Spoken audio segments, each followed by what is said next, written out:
Marcus Stone woke up the same way he had for the past 10 years. The sunrise painted his bedroom walls gold. His sheets cost more than most people earned in a month.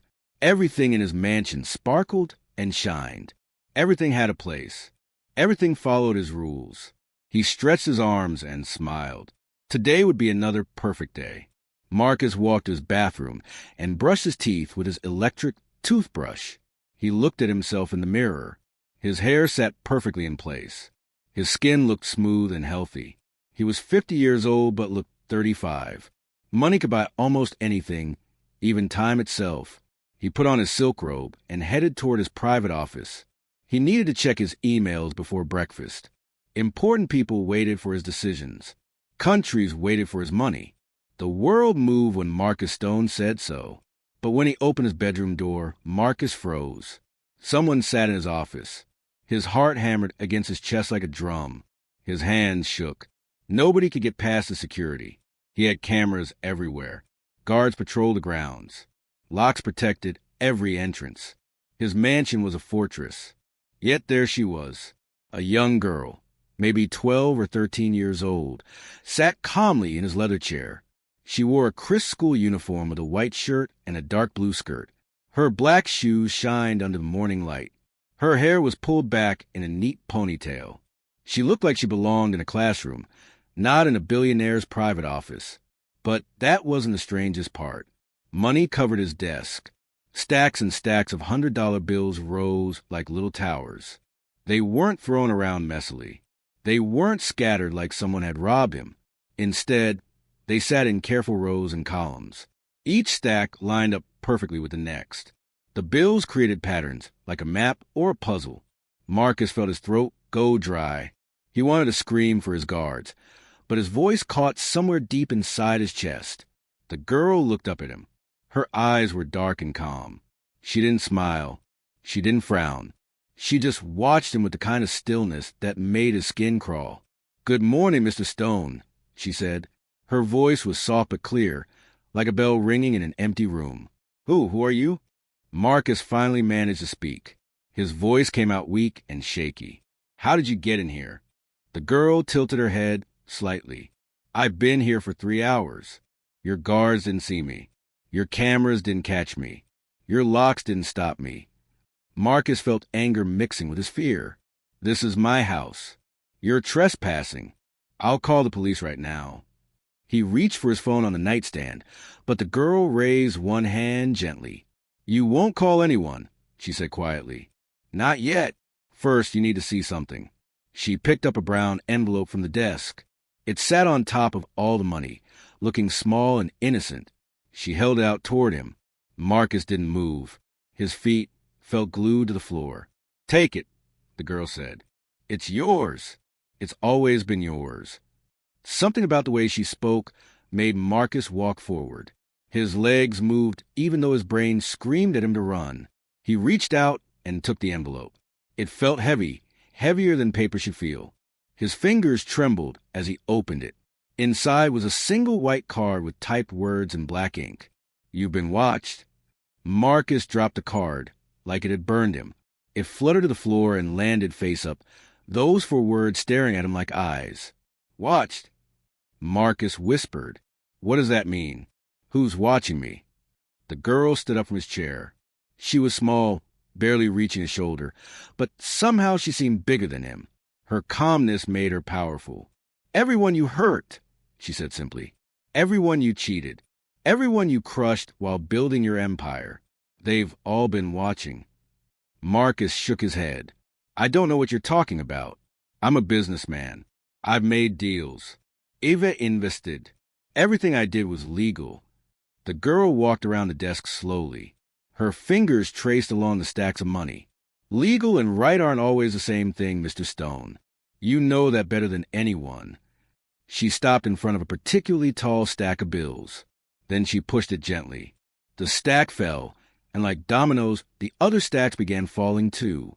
One by one, they tumbled across the desk, revealing something underneath. Photographs. Dozens of them. Marcus leaned forward, squinting at the pictures. His stomach twisted into knots. He knew those faces. The woman from the factory fire, the man who lost his pension, the family whose house was demolished, the workers who got sick from the chemicals, the whistleblower who disappeared. All of them stared up at him from the photographs. No, Marcus breathed. Those were just business decisions. Nobody was supposed to remember. The girl finished for him. Nobody was supposed to keep track. She reached into her uniform pocket and pulled out a small notebook. Its cover was worn and marked with use. She placed it on top of the photographs. This notebook holds everything, she said. Every date, every name, every signature you made, every dollar you moved, every secret you buried. Marcus felt the room spinning around him. He grabbed the edge of the desk to steady himself. Where did you get that? Those records are private. They're locked away. Nothing stays locked forever, the girl said. Her voice remained soft, but Marcus heard steel beneath it. Someone kept copies of everything. Someone you never thought about. Someone invisible to men like you. She pulled out something else from her other pocket, a small recording device. She placed it on the desk and pressed a button. A red light blinked on. Everything you say from now on will be recorded, she explained. Every excuse, every lie, every word you use to defend yourself. It will all be saved. Marcus backed away from the desk. His mind raced, trying to find an escape. What do you want? Money? I have money. I can give you anything. Name your price. The girl shook her head slowly. I'm not here for money, Mr. Stone. Money means nothing to someone like me. Then what? Marcus shouted. What do you want? She picked up the notebook and held it close to her chest. I want you to understand something very important. Your life is about to change. Not because of revenge. Not because someone hates you. But because truth always finds its way home. She walked past him toward the door. Marcus wanted to grab her, to stop her, to make her explain, but his body wouldn't move. He stood frozen, watching her small figure reach the doorway. She paused and looked back at him one last time. This is only the beginning, Mr. Stone. More envelopes will come. More evidence will appear. And soon, everyone will see what you've hidden for so long. Then she said something that made his blood run cold. The people you forgot never forgot you. She walked out of the room, her footsteps silent as whispers. The door remained open. Morning sunlight poured through it, bright and cheerful. Completely wrong for the darkness Marcus felt closing in around him. He stood alone in his office, surrounded by fallen money and photographs of ghosts from his past. The recording device continued to blink its red light, capturing the sound of his ragged breathing and the complete silence that followed. For the first time in his life, Marcus Stone felt truly afraid. And somewhere in the mansion, a door closed softly, like a period at the end of a sentence he couldn't take back. Marcus didn't move for a long time. He stared at the open door, hoping the girl would reappear and tell him this was all a joke, some kind of test, a prank by one of his rich friends who thought they were funny. But she didn't come back. The morning sun climbed higher in the sky. Birds sang outside his window. Everything sounded normal. Everything looked normal. But Marcus knew nothing would ever be normal again. He forced his legs to move. He walked to the desk and looked down at the photographs scattered across it. His hands shook as he picked one up. It showed a woman holding a small child. Both of them looked tired and sad. Marcus recognized the woman's face. She had worked at his clothing factory 5 years ago. The factory that caught fire. The factory where the fire exits were locked to stop workers from taking breaks. 15 people died in that fire. Marcus had paid money to make the story disappear from the news. He had paid lawyers to fight the families in court until they gave up. He had paid politicians to change the safety laws so nobody could blame him. He thought he had buried it all. He dropped the photograph and picked up another one. This one showed an old man sitting on a bench, holding an empty sign that said, "Seeking work." The man's face was wrinkled and defeated. Marcus remembered him too. The man had worked for his company for 30 years. When Marcus sold the company to cut costs, all the workers lost their pensions. The old man had written letters begging for help. Marcus never answered them. Another photograph. A young family standing in front of a pile of rubble. Their house. Marcus had bought the land cheap because he knew a new highway was coming. He never told the families. He just waited until the government knocked down their homes. Then he sold the land for 10 times what he paid. More photographs, more faces, more memories Marcus had tried to forget. A knock on his office door made him jump. His heart exploded in his chest. Mr. Stone? It was James, his head of security. Is everything all right, sir? You can come down for breakfast. Marcus swallowed hard. I'm fine, James. Just busy. Do you need anything, sir? Marcus wanted to scream. He wanted to tell James about the girl, about the photographs, about the recording device still blinking on his desk. But what would he say? A child walked past all your security and broke into my office? That would make James look like a failure. Or worse, it would make Marcus look crazy. No, James. I'm fine. Don't disturb me for the rest of the morning. Yes, sir. Footsteps walked away. Marcus was alone again. He looked at the notebook the girl had left behind. His fingers itched to open it, but he was terrified of what he'd find inside. Finally, he couldn't stand not knowing. He picked it up and opened to the first page. His own name stared back at him. Marcus Stone, Timeline of Actions. Below that was a list. Dates, names, amounts of money, places, everything written in neat, tiny handwriting. Someone had tracked every shady deal he'd ever made, every corner he'd cut, every person he'd hurt. January 2015. Refused to pay overtime to warehouse workers. Saved $2.3 million. 3 workers collapsed from exhaustion. March 2016.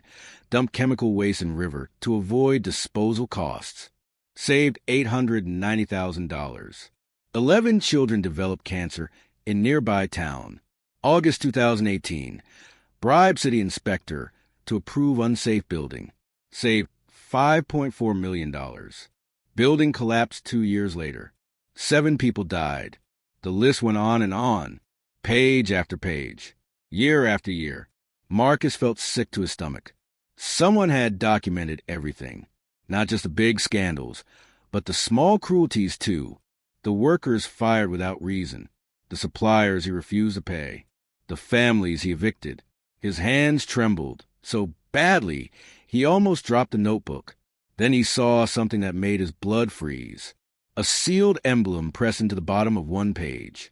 It was small and circular, made of red wax. Inside the wax was a symbol he hadn't seen in 20 years. A broken chain. Marcus stumbled backward, his legs at the chair, and he collapsed into it. That symbol belonged to someone he'd tried to forget. Someone he betrayed long ago when he was just starting his business. Her name was Elena. She had been his partner when they were young. Together, they'd started a small company with dreams of helping people. They wanted to build affordable homes for families who couldn't pay much. They wanted to create jobs that treated workers fairly. They wanted to do good in the world. But Marcus got greedy. He saw how much money other businessmen were making. He wanted that wealth, that power, that respect. So he stole the company from Elena. He forged documents. He lied to investors.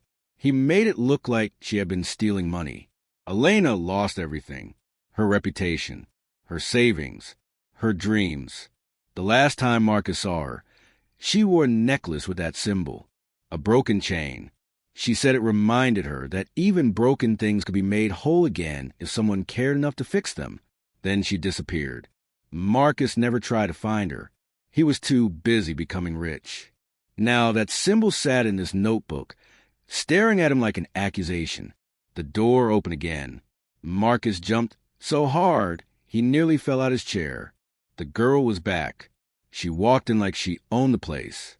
In her hand, she carried a leather folder, thick and heavy. She placed it on the desk next to the notebook. "You're reading," she observed. "That's good. Understanding is the first step." Marcus found his voice. "That symbol, the broken chain. Elena sent you, didn't she?" The girl's expression didn't change. "Elena didn't send me. She couldn't. Elena died 3 years ago." The words hit Marcus like a punch. What? She got sick, the girl continued, her voice steady and calm. The kind of sick that happens when you lose everything and have no money for doctors. The kind of sick that eats you from the inside because you can't afford medicine. She died alone in a tiny apartment. Marcus felt his throat tighten. I didn't know. You didn't care to know, the girl corrected him. But before she died, Elena did something important. She wrote everything down. Every document. Every contract. Every dirty secret you tried to hide. She kept it all safe. And she made sure that one day someone would bring it back to you. The girl opened the leather folder. Inside were more documents. Legal papers with signatures. Bank statements with highlighted numbers. Emails with damning words. Contracts with illegal clauses. Video recordings on small drives. Audio files on USB sticks. Elena wasn't the only one who kept records, the girl said. There were others. The accountant you fired for asking questions. The lawyer who refused to lie for you. The journalist you threatened into silence. They all kept pieces of the truth. And now all those pieces are in one place.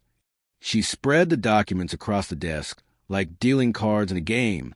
Marcus saw his own signature on paper after paper. His own words in email after email. His own voice would be on those recordings, saying things he thought nobody would ever hear. You built empires, the girl said quietly. Towers of glass and steel that touched the sky. You made yourself into a king. But you forgot something important, Mr. Stone. She leaned forward, her dark eyes boring into his. You forgot the people crushed beneath your towers while you climbed higher and higher. You forgot that every dollar in your bank came from someone's pain. You forgot that people like Elena never stopped loving justice, even when the world forgot about them. Marcus wanted to argue. He wanted to defend himself. But every word died in his throat because deep down, he knew she was right. What do you want from me? He whispered. The girl straightened up. Elena left instructions. She said you should have a choice. The same choice you never gave anyone else. She pulled out another envelope from her uniform. This one was thick and official-looking. She placed it in front of him. Open it, she said. Marcus's hand shook as he tore open the envelope. Inside was a letter on legal paper. As he read the words, his heart sank deeper and deeper. It wasn't a ransom note. It was a summons, a court date, a list of charges, a demand that he face every person he'd hurt, every family he'd destroyed, every worker he'd cheated. They were all coming together, armed with Elena's evidence, ready to finally be heard. No, Marcus, breathe. No, this can't be legal. My lawyers will destroy this case. I have judges on my side. You have nothing, the girl interrupted. Her voice stayed soft, but each word cut like a knife. Your judges received copies of these documents yesterday. Your lawyers are reading them right now. Your friends in the government are running away from you as fast as they can. Nobody wants to be connected to you anymore, Mr. Stone. The truth is too loud now, too clear, too undeniable. The recording device on the desk continued to blink. Every word Marcus spoke was being saved. Every excuse, every threat, everything that would make him look worse when people heard it later. Marcus felt his world crumbling like a sandcastle in the tide. Elena wanted you to know something, the girl said, picking up the notebook one more time. She never hated you, even after everything you did. She just wanted you to understand that actions have consequences, that people matter, that you can't buy your way out of the truth. She closed the notebook gently and placed it in Marcus's lap. Keep it, she said. Read every page. Remember every name. And when you stand in that courtroom, at least have the courage to admit what you've done. The girl walked toward the door again. This time Marcus found the strength to speak. Wait. Who are you? Why are you doing this? The girl paused in the doorway. Sunlight framed her small figure, making her look almost like an angel, or maybe a ghost. My name doesn't matter, she said. What matters is that Elena's voice finally gets heard, and yours won't drown it out anymore. She left the room.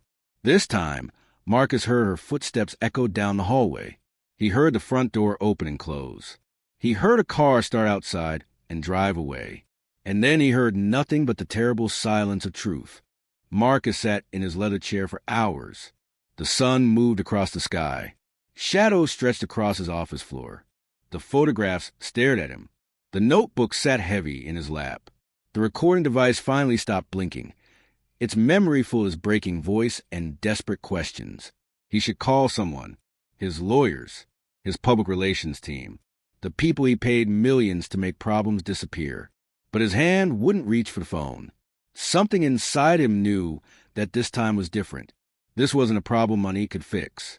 He opened the notebook again and forced himself to read every page, every single name, every date, every cruel decision he'd made while sitting in rooms just like this one, surrounded by expensive things that made him feel important. Maria Rodriguez lost her job when he closed a factory, couldn't pay for her daughter's medicine. Her daughter died. Thomas Chun worked 70 hours a week in Marcus's warehouse, had a heart attack at age 42. Marcus's company refused to pay the medical bills because Thomas wasn't officially full-time. The Patel family lost their restaurant when Marcus bought their building and tripled the rent. They'd owned that restaurant for 3 generations. Name after name, story after story, pain after pain. Marcus had always told himself these were just numbers, just business, just the way the world worked. Rich people made hard choices, and sometimes other people suffered. That was life. That was capitalism. That was survival of the fittest. But seeing all these names together, reading their stories one after another, Marcus couldn't hide behind those words anymore. These weren't numbers. They were people, real people with families and dreams and hearts that broke when he made his business decisions.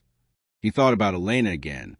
Sweet Elena who used to laugh at his jokes and believe in his promises. Elena who wanted to build a better world, not a richer one. Elena who died alone because he destroyed her life for money. What had all this wealth given him, really? He looked around his office. Gold frames, marble floors, paintings that cost more than most people's houses. A desk carved from wood so rare they had to cut down trees in protected forests to get it. But when he woke up this morning and found that girl in his office, all this expensive beauty couldn't protect him. The gates couldn't stop her. The guards couldn't see her. The locks couldn't keep her out. Truth had walked right through his fortress like it was made of paper. A sound made Marcus look up. The door opened again. He expected a girl, but instead James appeared, looking worried. "Mr. Stone, I'm sorry to bother you, but—" "Sir, there are people at the gate." Marcus frowned. "What people?" "Reporters, sir. At least 50 of them. They're asking about—" James paused, looking uncomfortable. "They're asking about Elena Vasquez. And something about a court case. Sir, what's happening?" So it had already started. The girl had promised the truth would spread, and she hadn't lied. Marcus imagined those reporters with cameras and microphones, hungry for a story about a fallen billionaire. By tonight, his face would be on every news channel. By tomorrow, everyone in the world would know what he'd done. "Tell them I have no comment," Marcus said quietly. "Sir, they're not leaving, and there are more people arriving. Some of them are holding signs. They look angry." Marcus stood up slowly. His legs felt weak, like they belonged to an old man. He walked to his window and looked down at his front gates. James was right. Dozens of people crowded outside. Some held signs with words he couldn't read from this distance. Others shouted things he couldn't hear. Camera flashes sparkled like angry stars. His phone started ringing. Then his computer started chiming with emails. Then his tablet started buzzing with notifications. Everyone wanted to talk to him. Everyone wanted answers. Everyone wanted to know if the stories about Marcus Stone were true. He ignored it all. Instead, he picked up the final envelope the girl had left behind. He hadn't opened this one yet. It was thinner than the others, almost delicate. His name was written on the front in handwriting he recognized. Elena's handwriting. His hands trembled as he carefully tore it open. Inside was a single letter, written on simple white paper. The ink was faded in some places, like tears had fallen on it while it was being written. Dear Marcus, if you're reading this, then I'm gone. Good. I don't want to see your face when you finally understand what you become. I'm not writing this letter for revenge. I'm writing it because I still remember the boy you used to be, the one who cried when he saw homeless people sleeping in winter, the one who wanted to change the world, the one who promised me we'd do something that mattered. That boy died somewhere along the way. You killed him, Marcus. You buried him under piles of money and power and lies. You convinced yourself that success meant stepping on others, that being rich meant being right, that having everything meant you owed nothing. But I never stopped believing that boy was still inside you somewhere. That's why I kept all these records. Not to destroy you, but to wake you up, to force you to look at what you've done, to give you one last chance to be human again. The court date in the summons is real. The evidence is real. The people you hurt are real, and they're coming for justice. You can't buy your way out. You can't threaten your way out. You can't lie your way out. You have two choices, Marcus. You can fight them, hire expensive lawyers, drag these people through years of legal battles, make them suffer even more just to prove you can. That's what the old you would do. Or you can do something you haven't done in 20 years. You can tell the truth. Stand up in that courtroom. Look those people in the eyes. Admit what you did. Face the consequences like a man instead of hiding like a coward. I don't know which choice you'll make, but I really truly hope, that some small piece of that boy I loved is still alive inside you, and that he's stronger than the monster you became. Elena. Marcus read the letter 3 times. By the 3rd time, tears rolled down his face. He couldn't remember the last time he'd cried. Maybe at his mother's funeral 20 years ago. Maybe longer.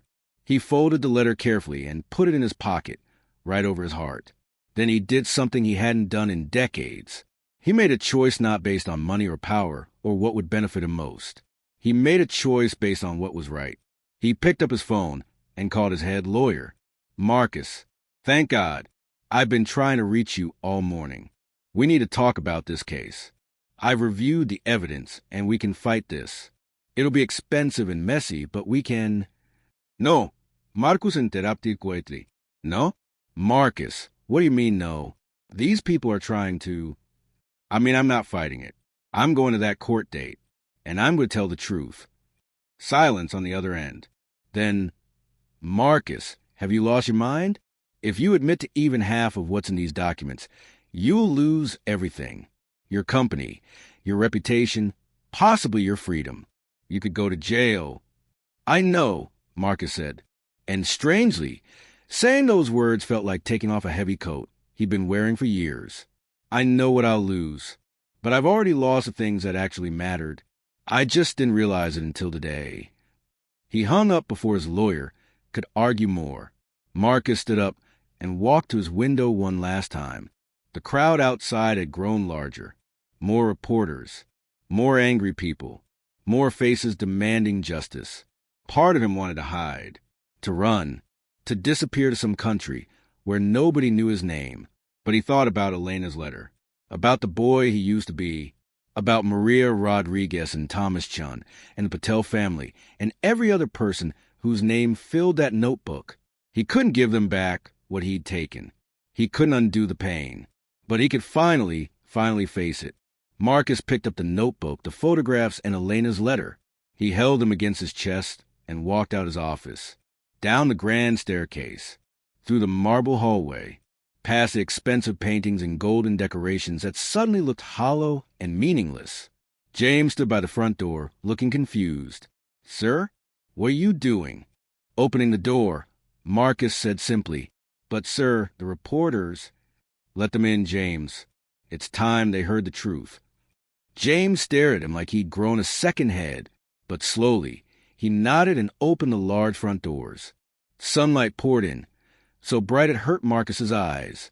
The sound of shouting and cameras and questions flooded into his mansion like a wave. Marcus stepped forward into the light. Microphones pushed toward his face. Cameras flashed like lightning. Voices shouted questions all at once. But Marcus raised his hand. And surprisingly, the crowd quieted just a little. "My name is Marcus Stone," he said, his voice shaking but clear. "And I have something to say. I've hurt a lot of people. I've made terrible choices. I've put money before human beings. And today, I'm here to admit all of it." He held up the notebook. "This book contains the names of everyone I've wronged. And I'm going to spend whatever time I have left trying to make things right. Not because I have to, but because it's what I should have done 20 years ago." The reporters erupted with more questions, but Marcus wasn't finished. "There was a girl in my house this morning," he continued. "She showed me the truth about myself. If you're watching this, whoever you are, thank you. You gave me something more valuable than all my money. You gave me a chance to be human again." Marcus looked directly into the nearest camera. His eyes were red from crying, but clear with purpose. "To everyone I've hurt, I'm sorry. Those words aren't enough. They'll never be enough. But they're a start. And I promise you, I will face the consequences of my actions. No more hiding. No more running. No more lies." He lowered the notebook and took a deep breath. "The truth found its way home. And it's time I did too." Somewhere in the crowd, someone started clapping. Then another person. Then another. Not everyone. Many people still looked angry, and they had every right to be. But a few people clapped because sometimes admitting the truth is the bravest thing a coward can do. Marcus stood on his mansion steps, surrounded by the wreckage of his old life, facing a future full of consequences and pain and difficulty. His wealth couldn't protect him anymore. His power had crumbled. His reputation was destroyed. But for the first time in 20 years, Marcus Stone felt like a human being instead of a monster. The girl was right. Truth always finds its way home. And now, finally, so had he. Did this story make you feel something? Did it remind you that our choices matter and that it's never too late to face the truth? If this story touched your heart, like this video to help others find it. Share it with someone who needs to remember that justice exists, even when it takes time.